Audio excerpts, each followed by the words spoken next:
from Queens, New York, and I am a professional cook. I'm Jill from Austin, Texas, and I am a professional cook. I'm Jonathan from Plainfield, New Jersey, and I'm a professional cook. I'm Jeff from Huntington Beach, California, and I am a professional cook. What a crock! 2 of these yo-yos are full of it. Can you help me spot the cons? Wow! You blew it! 4 cooks are here to do battle. It's not bad for an amateur. First time in the kitchen, 2 are amazing amateurs. Magic. And 2 are professionals. That's a fun move. But only they know their true identity. Edition of Cook the Competition. Where you cooking right here, man? If the professional wins, they take home $10,000. You crush this place. High five that one. If an amateur's able to con the judges and take down the pros, That was really impressive. they walk away with 15 more. You can make whatever you want from me, baby. Whoever loses, bye. Nice knowing you. You get nothing. Please tell us, are you a cook or are you a con? I am A. Shut the front door. Well, hello, everyone. And welcome to the miraculous world of cooks versus cons. Now, being a culinary graduate, I would call 4 of you culinary rejects. No. Don't think so. doing pretty sure. I'm going to give you a chance to prove me wrong. 2 of you are professionals and 2 of you are amateurs. We are hiding your identity, so there's no bias from our incredible judges. Fair enough? Totally fair. There are 2 rounds of competition. Are you ready? Yes, sir. So today, you are going to cook frittata. Got this.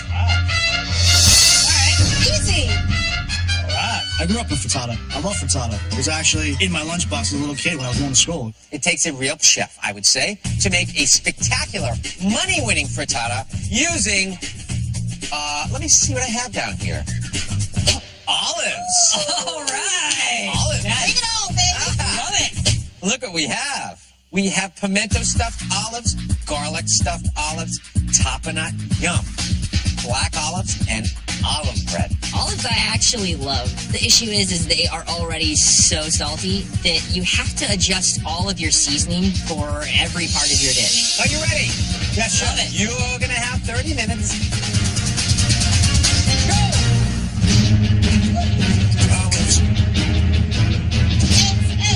I like frittata, don't you? I mean, come on. What do you think? Everyone's had a lot of frittatas. Bad frittata is all one texture. It's all smooth, creamy, just like bland in your mouth. I want a little punch. I want a little texture. I want some bright hits of flavor. Here's the thing about frittata. It takes some time to cook them. It's like you start making an omelet, and then you put it in the oven, and then it's like you're kind of like baking a little eggy cake. What would a pro do? Myself personally, I would be non-sticking this, and I would slide that thing out, just Slide that sucker out. What would a pro do with olives? Olives are a funny little curveball. I saw that olive tapenade on there. Spoon it into the egg base. It's supposed to have big chunks of olive throughout. That would be my pro move. I got shell in my egg. Total con move down there. Total con move. In a competition, I am going to be ruthless. The gloves are going to come off, and I'm going to unleash the beast. So what are you making? Tell me. I'm going to make a Mediterranean-style steak and eggs. Steak and eggs? What kind of steak do you use? I'm going to use some skirt steak today. A little bit of salt, a little bit of pepper is going to go on my eggs. Because I'm not too familiar with frittatas, I'm going to cut a piece of steak on the plate, and I'm going to make tzatziki sauce. Add some of these garlic olives to this. The garlic olives have a little sweetness, so I want more of that salty, traditional olive bite from tapenade. Finish that off in the oven. I grew up in a Mediterranean family. I'm Lebanese. When I was at my grandmother's house, there was always Kalamata olives that they would go to the Syrians during get with pita bread. So kind of taking those childhood memories and kind of morphing them into my dish. Some Greek yogurt. Now it's time to work on my tzatziki sauce. Tzatziki is a Greek yogurt sauce with dill, cucumber, garlic, and lemon juice. You know, I love the richness of that yogurt, and I think that's going to be the perfect foil to all of that roughhousing olive flavor going on inside of that rich frittata. That is very chefy. Nice, I like it. Are you scared? No, I'm from Queens. We don't get scared. School of hard knocks. I would describe myself as a big teddy bear and, you know, definitely a little troublemaker. What are you doing to impress me? To impress you, it takes a lot. It does, actually. What kind of frittata? Queen style frittata. Queen style? Yes, Queens, New York.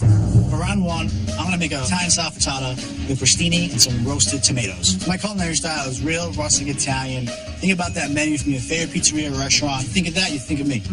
My parents came from Italy.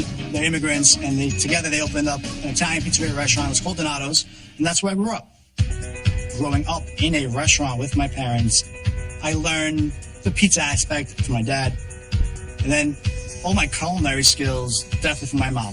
Nice classic queen style frittata. Mixing onions, some scallions, some red bell pepper. For me, it's not a frittata if it doesn't have scallions, because every frittata I ate growing up had scallions. Grab one of my secret ingredients, some of these olives here. And of course, I'm using the pimento d'olive.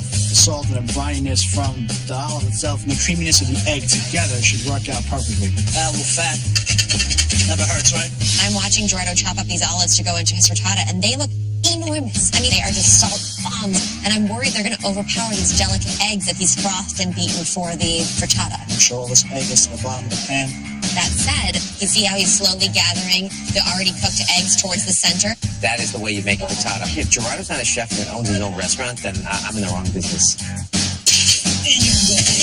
Cowgirl going on here. This cowgirl can kick any cowboy's butt. Let's go Texas. Woo-hoo! I love to cook. I love food. I do like people, but I like dogs better. Come on, babies. Time to go in. And I feed my puppies probably better than I feed my humans. Chop, chop, chop. So my cooking style is Mediterranean Tex-Mex. So for round one, I am making a Mediterranean frittata. All right, let's get these olives in there. I'm going to be using the olives that have the garlic stuffed in them because the garlic will pair really well with the vegetables that I'm going to be putting into it as well. Hey, Cons! I don't know about the knife work on Jill's zucchini. I mean, it looks like a beaver attacked it. It's not going to cook. Also, I'm going to use the olive loaf and I'm going to cut it up in cubes and use that in my frittata. So kind of like savory French toast. Huge slices of bread happening over here. In her frittata mix with the eggs, which I find interesting, actually. I'm going to be curious how heavy her frittata ends up being. I think I'm showing the judges my culinary style by having those big chunky pieces of zucchini and the olive bread as well for them to bite down on. I mean, everything is bigger in Texas, of course. Here we go. Keep going. Get this grill hot, hot, hot. How would I describe myself? Gerardo, you're too quiet, man. I'm just the guy that'll walk up to you and talk to you at a random grocery store, and then you can't get rid of me. And when I'm in the kitchen, I am fearless. You don't even know what's going to come out of the kitchen. I don't know what's going to come out of the kitchen. Beautiful. I'm originally from Huntington Beach, California. So with my background, I've gotten a lot of time to do a lot of Baja California style Mexican food. I'm not playing it safe. I'm actually getting some grill going over here. So for the first round, I'm making a Texicali frittata with a fresh corn salsa. You know, roasting the asparagus or even just grilling them the way that he did, it cuts through some of that little bite of the asparagus that's make them a little bit sweeter. Very pro move. Keep on hearing about this whole non-stick thing. We'll see about that. So for my frittata, I decide to put them into the small cast iron pan. So I'm going to hit it real hard with oil, and hopefully I can get that crust on the bottom of them. I go ahead and add in my chopped asparagus and my black olives. Black olives are kind of like meatier, almost like a mushroom when you cook them in certain ways. It'll kind of give you that nice texture you're looking for in there without overpowering the egg. All right. Don't need a lot of time on those. 20 minutes left. Let me check it. Justin, yes. Who are the cooks and why? Gerardo is definitely the cook. He's using the right vessel. He's using the right technique.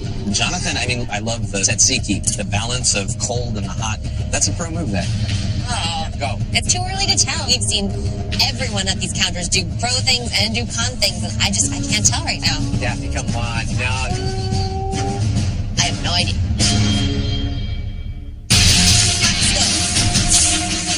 Are you a cook or are you a con artist? I And egg.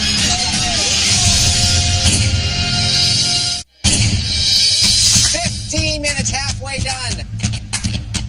Very nice. Hey, Gerardo, you getting that Italian going on down there? I don't get it going, it gets me going, huh? So I'm going to make a really great frittata, but to accompany that, I'm going to make an amazing crostini. I'm going to ready to crust these up a little bit, toast them up, real simple, real good. So while those are on the grill pan, I'm going to make my cream cheese spread for my crostini. Get a little cream cheese. This crostini is going to consist of heavy cream, honey, and some olive tapenade spread. Only a cook from Queens would do that. Yum. Incredible flavor. Totally a pro kitchen move. My mom makes a really, really good bruschetta. So, the crostini is going to be a little bit of an homage to Mom. If I could win, it would be for her. Let's see. You got that Queen's magic. Almost. Salsa time. So I get started on my salsa while the potatoes are cooking. I tend to like it really spicy. The key to great pico is jalapenos. So we're going to stem these guys out here because we don't know if the judges are going to want something super spicy. Add a little bit of grilled corn. Corn's going to add like a little bit of sweetness that we're going to bring to all this stuff because we've got spice. We want to balance it out a little bit. I feel super confident on the salsa. Brings my Cali roots back to it. I just really think it represents my food style. Perfect. I'm gonna go ahead and shake up a cocktail because why not? Bloody Mary. I like this guy already. Everybody needs a cocktail with a meal. That's like my motto. It's gonna be a little stronger because you can. What's going in the Bloody Mary? Worcestershire sauce. I'm gonna take some of the olive juice. Olive juice. You gotta use the olives. So the brininess from the olives is on the front, and then when you finish, you just get a nice smooth tomato with a little bit of heat on the back of the tongue. 9 whole minutes? Wow, what did I do with all this time? My wife loves Bloody Marys. She loves my cooking, and my wife has always kind of wanted to have a retirement plan where we open up our own bed and breakfast. And if I were to win, I would put the money towards opening up our own B&B. Cheers. About to get my steak on the grill. I'm really comfortable with skirt steak because that is kind of one of the go-to steaks that I'll cook at my house. I live at home with my parents and my sister, so whenever I have the chance, I cook for them. I am 22. I just graduated college, so I have to pay the rent somehow. So that's kind of one of my chores, I guess you would say, is to cook dinner for my parents and my sister. Only 5 minutes left. Cooking up a storm down here. The trick for me of whether he's a pro or not is going to be how he slices this steak. You need to cut it against the grain because it can be a very tough cut of meat. But if you cut it the right way, it's very tender and very flavorful. Gonna slice my steak, and then I'm gonna plate the steak. Let's watch Jonathan cut his steak. All right, let's see. Oh, Really? I wouldn't slice it like that. I would go against the grain. And his slices are really thick, especially with a steak like that. You thin slices. Jonathan is totally fine. one of you has gone home. It's gonna be Jill. Hey, there's my little salad. After my frittata gets a little going in the oven, I'm going to mix up a really nice little lemon vinaigrette on top of my salad. Look, there's a lemon. Come back here. How many cats do you think Jill has? 6. Comfortably 6. Little honey in there. Oh, I am so happy to see what I just saw over at Jill's Station. She added a little bit of honey and lemon juice into her vinaigrette. The honey's going to be so great. That sweetness will help to temper some of the acid coming from that lemon and the vinegar. Total pro. I got puppy dogs at home waiting for my money. My husband, Mike, he loves my cooking, and he loves me. I must add that in. Just recently, my husband has gotten laid off from his job, and so this money would really help us to get over the bump that we have going on right now. So I'm going to win this for him. Woo, we're looking good, man. But hurry up, guys. Moment of truth here now. 2 minutes. Okay, Justin, 2 cooks right now and why? I'm sticking with Gerardo and Jonathan. The reason I say these guys are the 2 cooks is just the amount of finesse and technique. Looking good. Jill brought her frittata out, and to me, it looks fresh. It looks really vibrant. Beautiful. Daphne, who the I cook? love Jill and Jeffrey. I feel like he's working the brunch shift, making me breakfast right now. Perfect pairing of the olives and asparagus. It's going to be delicious. My chefs are Jeffrey and Gerardo. I am certain I'm right. 10, 9, 8, 7, 6, 5, 4, 3, 2, 1. Stop the press, and that's it. Woo! Good job, you guys. Ready to go. Woo! Nothing wrong with a little blood, sweat, and tears in the kitchen. Time is up. The only concern I have right now is if the cast iron was a pro or a con move. Cooks and cons, we gave you 30 minutes to make frittata with olives. Now it's time to face the judges. All right, Gerardo, what did you make for us? I have a classic style Italian frittata with a crostini and some roasted tomatoes. Gerardo, I think it's a very good frittata. The eggs themselves are great. The thing that soared on this plate was this olive toast. You were so creative to think of doing the honey with the olive blend. The cream cheese on the bottom really cuts through some of the acidity. But my biggest problem happens when I get big old chunks of olives. They're really salty, they're very biting, and they really take over your mouth. I echo the sentiments on the olive schmear. I take it you're a New Yorker? Yes, sir. If schmearing was a degree, you would have a PhD. All right. And the scallions, amazing choice. The way that they wilt, you don't perceive their texture, because this is excellent. I could eat this all day. There you go. Jonathan? Today I made for you a steak and egg frittata with a tzatziki sauce. The frittata has incredible flavors. Tzatziki is a really smart move. I feel like that bit of creaminess and the tartness that you added stands up to all of the oliviness that's going on all over the place. But sadly, you didn't cut the steak against the grain. It's still super tender, but cutting it against the grain would have made it even more tender. Everything had the perfect balance. Because the olive juices and the olives themselves are running amok, if you'd actually salted these things, everything would have been too salty. But again, because you were smart and put this beautiful, luscious tzatziki underneath, you cover it up. Thank you. Jeffrey? Well, today I have for you a Texicali frittata served with a fresh corn salsa, as well as garlic olives in the Bloody Mary to really just bring it home. I am generally not a fan of asparagus and olive together. I find that it's too much green and too much mineral. Sure. But what you did is you used the black olives, which have like a little bit more robustness to them. So I find that those two work well together. But Jeffrey, the problem with this frittata is I can barely get it out of the pan. The Bloody Mary, I don't taste a lot of olive, to be honest. I taste more like horseradish and hot sauce. But the thing that you really get a gold on, though, is this salsa. The corn is so sweet. It is fiery, and you showed a lot of restraint using just enough of the ingredients you needed to make it a great dish. Thank you. Jill, it's your turn. What kind of frittata did you make? I made for you today my special Mediterranean frittata. This is my favorite bite of frittata so far.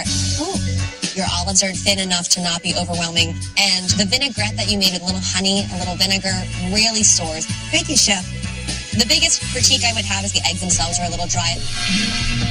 I was nervous as heck about the bread. The bread's amazing. The bread just adds a little whisper of olive and kind of provides a counter texture to the frittata itself. Thank you. My only critique of the frittata is the zucchini in this. I mean, that's... It's a big old chunk. The problem with it being this thick is then I get this big watery bomb in what is otherwise a banging frittata. Thank you, Chef. Thank you, everybody. However, the judges are going to need a few minutes. I'm a little bit nervous about the judges maybe not appreciating my rustic zucchini, and I just hope that I can make it to the next round. All right, cooks and cons. Now it's time to learn who has won the first round, who is going home, and that person's true identity. The winner of this round is...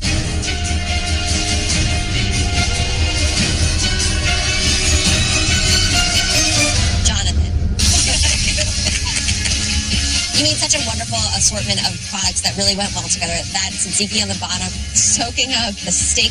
It was just very successful. Thank you very much. I'm on cloud 9 right now, but I got to take the gloves off and really throw down the gauntlet in round 2. Jonathan, well done. The second best frittata was made by Jill. Thank you. Way to go, Jill. Go take a break. Okay, judges, we are down to the 2 dishes you liked the least. The person moving on to round 2 is... Gerard. Way to go. Congratulations. You're still safe. Way to go.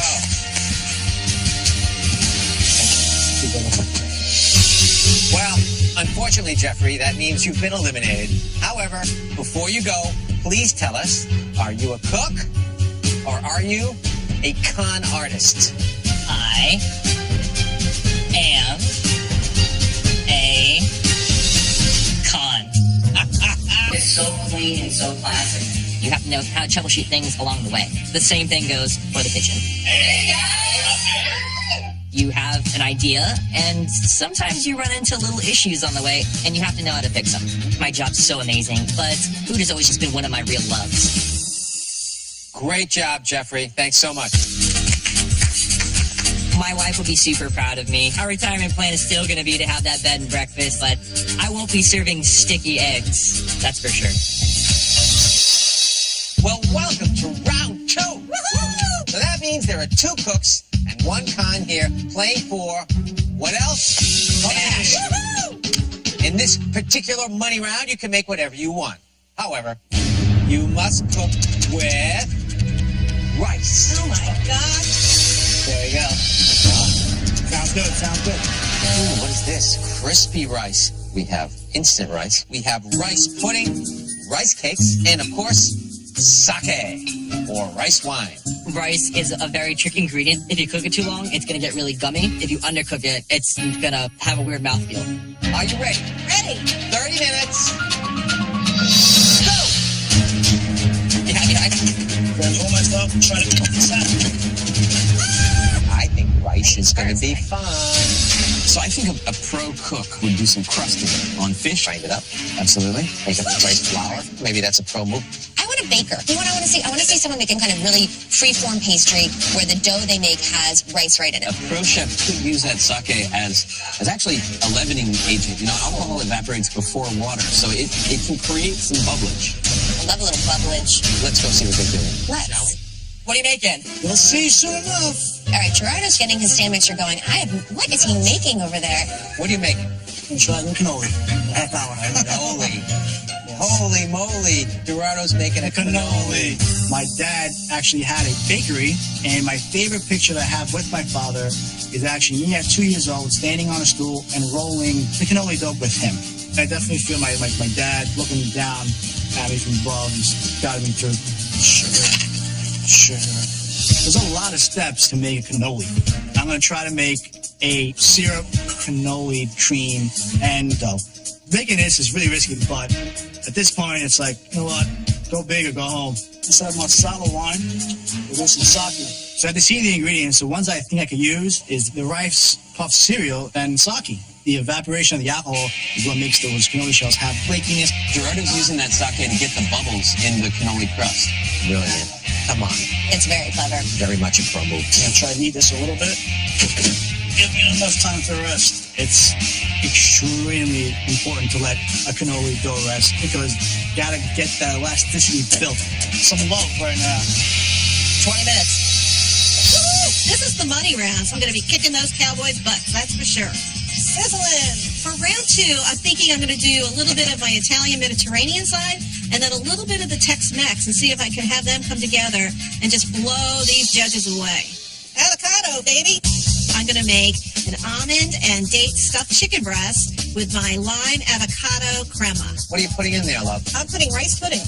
Rice pudding in your avocado. Yes, sir. Very interesting. I'm using the rice pudding and the crema to balance out the flavors of the lime juice, lime zest, and give it a little creaminess. You know, I might have a lot of things in here, but they all balance out. Jill just blew my mind. Listen to this. She's making an avocado rice pudding crema. What? Making the rice pudding and the avocado crema is very much a pro move. I love that. I hope so. Need that tartness. 15 minutes, people. Getting my vegetable prep to my risotto over here. I won round 1, so I got a taste of victory, and I do not want to let that go. You doing a risotto? A risotto. What's your risotto rice? We're going to use this instant rice. It's untraditional, but we're going to make it that creamy texture that risotto should be. I know. I plan on making salmon along with a mock risotto and then a sake beurre blanc. Asparagus is going to go in the oven to roast. I start with my asparagus risotto, adding some asparagus in it for some caramelized texture. A little bit of the good stuff, the sake. Next, I add a little bit of sake to draw out some of that starch, and it's going to make a creamier risotto in the end. What I like to see is Jonathan adding his liquid in 3 parts into his risotto. A little bit more stock in there. It's going to help him develop as much as he can that sort of sticky rice that we want. That is a total pro. I just feel like risotto is so risky in 30 minutes. Maybe he's an amateur. Risotto for me is like, pour a glass of wine, put on some classical music. It's not a rushed thing for me. You don't strike me as a classical music guy. I'm also not a risotto guy. When I make risotto, I like to listen to D'Angelo. Nice, wow. In the nude. Being a chef is part crazy, right? Sake. Oh, he's got a sauce. Add a little bit more of this secret ingredient in here. As I'm waiting for that dough to properly rest, I'm making a fruit de Tabasco syrup. Translates to fruit from the forest. I want a little undertone of the sake flavor without the berries tasting like alcohol. Moment of truth here. Once the dough is rested, I need to run it through the pasta attachment on the mixer because I need the dough to be thin. Low risk, low reward at all. If it doesn't go through, it might get stuck in there or might start to break apart. I don't have time to make more dough. And we pray. My anxiety level is through the roof right now. And of course. So I start to feed it through, and I see that it just ain't working. Trying to get this to come through. I'm secretly worried about Gerardo. I mean, his dough is getting stuck in the roller. It's warm. I have one piece of dough, and it has to work. One last time. I'm freaking the you-know-what out. Come on, baby. It's a dough that needs to rest a lot longer than we're letting it rest here. I need to make some adjustments on the fly. The dough is temperamental, but it's all right. We fix it. A beautiful cannoli has that light, crisp shell that you stuff with the filling. He needs it to be thin and uniform. So I cut half of the dough out. I re-knead it real quick. Put a little bit extra flour on it. Get that consistency that I actually need. And I'm going to resend it through the pasta sheet. Come on. My parents definitely told me in life, you're going to always run through obstacles, but your eyes are in the front of your head for a reason. You have to just keep on trucking forward. Finally. Gerardo, I have to say, I was really nervous for him. He has recovered, and that means he's a pro. Cutting these out, try to get the form right. I still have to get them into the fryer and stuff these things. 10 minutes left. Oh, we got a salmon on Jonathan's board. So I portion my fish out, and now I want to crust the salmon in the rice cakes. Got those rice cakes rounded up pretty fine. Gonna give it a nice crisp texture. In the summers, my family and I would go to Massachusetts, and we would spend a lot of time on my uncle's boat, catching striped bass. I would get the fish off the boat, and we would bring it back to the house, and my uncle and I would cook the fish together. So now I really have a love for seafood. So I might only be 22 years old, but I do have a lot of knowledge backing me, and that's gonna help me win. Gonna give the salmon a flip. Look at the golden crisp sear that he's getting from those crushed up rice cakes on this salmon. I feel like it's going to give you that same texture as like crispy salmon skin. Such a pro move. I'm so impressed. If I'm not already doing that, I'm going to start doing it that way. Time to work on my beurre blanc sauce. Beurre blanc is a butter sauce, so I really want to bring in a nice butteriness to the fish. A little bit of lemon juice to kind of bump up the acid. So I'm whisking the sauce and I'm looking at the clock, and this is taking forever. Now, I'm telling you, Jonathan is a con. I'll tell you why. If you make a real beurre blanc, you don't have to do that. You just throw the butter in, turn the heat up, and because of the acid and the emulsification of the bubbling, it'll thicken it for you. You don't have to stand over it and do that. Oh yeah, that's good. That's good right there. My stuffing is a little unusual. It's my dates. Don't want to eat a pit. No good for the judges, boy. The dates in my stuffing are going to give it a little bit of a sweetness, which is going to counteract the spiciness that I'm going to be adding with some special jalapenos. Yummy, yummy. Hot stuff. It's got to have some Texas in there. I hope Jill understands that capsicum is the stuff that makes spicy food spicy, and that is all found in the seeds in the membrane. Woo. Oh, yeah. It's a con move. I think we're going to get a spice bomb. I'm going to put it in like that. I use a little bit of rice pudding into my stuffing to bind it. Come on, baby. And that'll also balance out the flavors of the veggies and the almonds and the dates and give it a little creaminess. Woo, baby! This money is going to help me and my husband out, and I'm ready for this. I'm going to bring it back to Texas. We're going all the way. Woo! Oh, yeah. Only 5 minutes left. Okay, time to go on record. Justin, yes. Who are the cooks and why? 2 cooks are Gerardo and Jill. Gerardo obviously knows how to make pastry. You can't just materialize cannoli shells out of nowhere. You got to practice. Jill, she's got some complex flavors going on there. It seems like she knows what she's doing. I feel like Jonathan's just a little frazzled. I feel like he learned about risotto on TV. I actually heartily disagree with my pal Justin over here. I think Jonathan is my pro, and I might be calling con on my original cook. Jill is making a delicious dish, but Gerardo is all focused. He's powering through it. He's going to make this work. Gerardo and Jonathan are my 2 cooks. Little crunch factor. Once my cannoli mixture whips around for a while, I'm going to fold in some of that rice puff cereal. It's going to add another texture of crunch in my cannoli cream. You okay? Feeling the pressure. Feeling the pressure? Not an easy job to do yet. It's not. So with minutes left, I gotta get this to the fryer. I'd be dropping them in the fryer right now. This is very stressful. Come on. Watch the clock. I'm terrified for him. Thank God they look cooked. So now all I gotta do is get these shells off these tubes. Come on.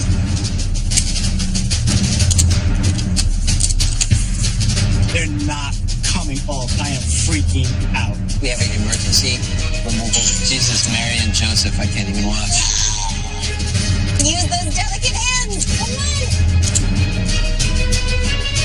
60 seconds. So right now I'm thinking, not only will I not win, I might not even get a cannoli on the dish. Worst part, trying to take them all without breaking them. This is really stressing me out right now.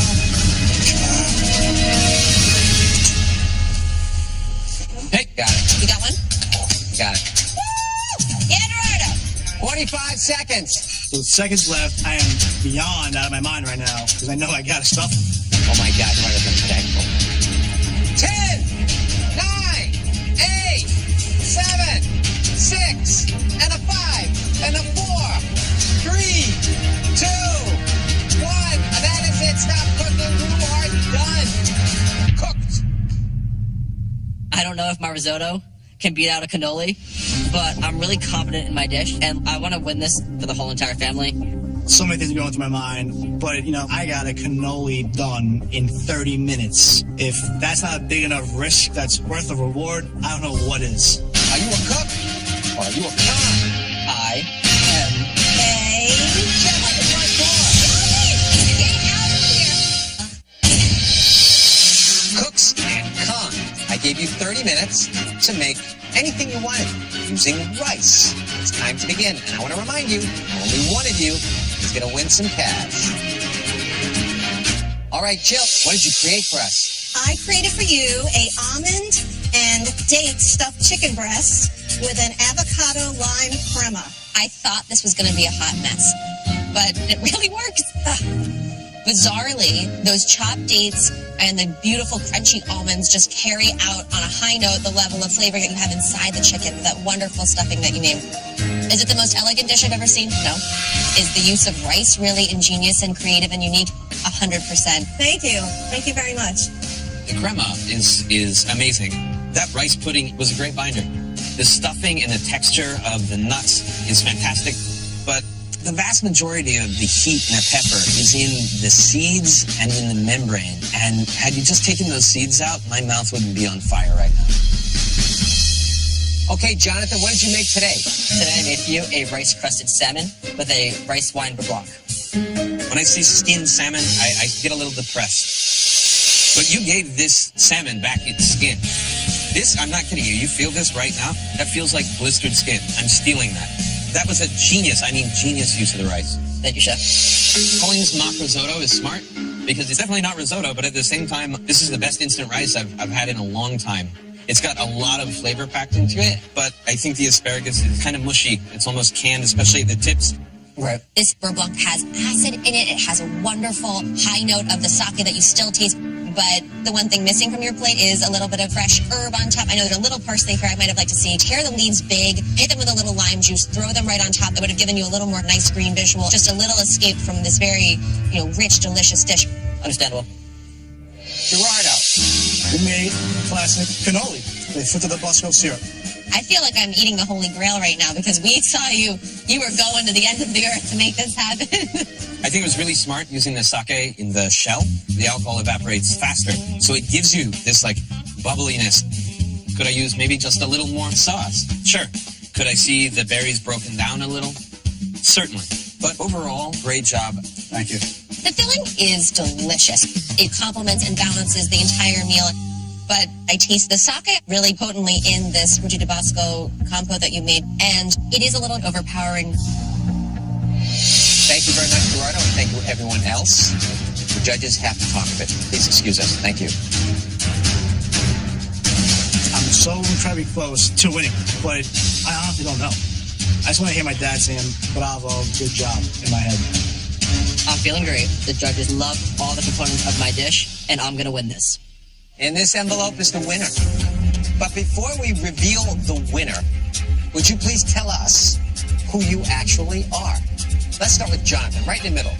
Jonathan, tell us, are you a cook or are you a con? I am a...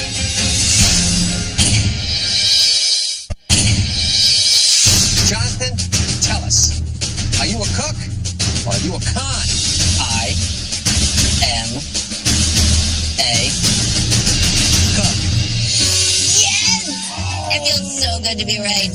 Where are you a cook, Jonathan? I am a line cook at Tabor Tavern in Morris Plains, New Jersey. Wow. I am on the fish station while I'm at work. We have salmon, we have scallops, we have swordfish. The most fun part of my job is getting my hands dirty and getting that work done. Yeah, that works. I just graduated culinary school, so this company really has saw something in me, and they're giving me all the tools to really succeed. I wake up every day, and I'm excited to go to work. I'm a strong believer in find a job that you love, and you'll never work a day in your life. And I truly feel like I'm never going to work a day in my life because I absolutely love what I do. So talented. Thank you. I appreciate that. We're down to one cook and one con. Let's go with Gerardo. Come on, Bubba. Tell us, are you a cook or are you a con? I am a con. Shut the front door. Stop it! Get out of here! Are you kidding? Without question. It was like, that was the most sure I've ever been. Ever. And the most wrong I've ever been. Like, that means a All lot. right, come on. What do you do? I am an electrical and gas mechanic for the utility company in New York City in the 5 boroughs. The bulk of my work is working on electric, feeders, pulling cable, and even working on gas projects. We do a little bit of everything. How's it, George? Good, brother. Nice job. Thank you. It's definitely, tough work, but I love it. What I love most about cooking, it's labor intensive, but it's a labor of love. Cooking for me kind of brings me back home. It's a comfort zone. The meal's about family, the meal's about friends, and that is definitely what I'm about. Well, just for the record, you a cook or a con? I am a cook. Yes, You you are a are. cook. Where are you a cook? I'm a personal chef in Austin area, Texas. I am a private chef. I have my own business. It's called Jill's Bistro. I've been doing this for about 8 years now. Food is just my life. Cooking, learning, experimenting, eating. It's my passion. I'm going to keep evolving as a chef and bringing my food to everybody in the whole entire Lone Star State. Time, I would say, to give some money away. Gerardo, if you win $15,000. Jonathan and Jill, your name is in this envelope, you get $10,000. The winner is Gerardo! Can't believe it, but I won. Get the hell out of here. I feel like my dad was definitely watching over me, and to pull off that dish was just the make or break point. Wow, I'm in shock right now. Your cannoli just blew us away. Wow, thank you. Gerardo, congratulations. You have won $15,000 and you have outfoxed 2 chefs. Congratulations. Thank you, Chef. Well, there you have it in the amazing world of cooks versus cons. Guess what?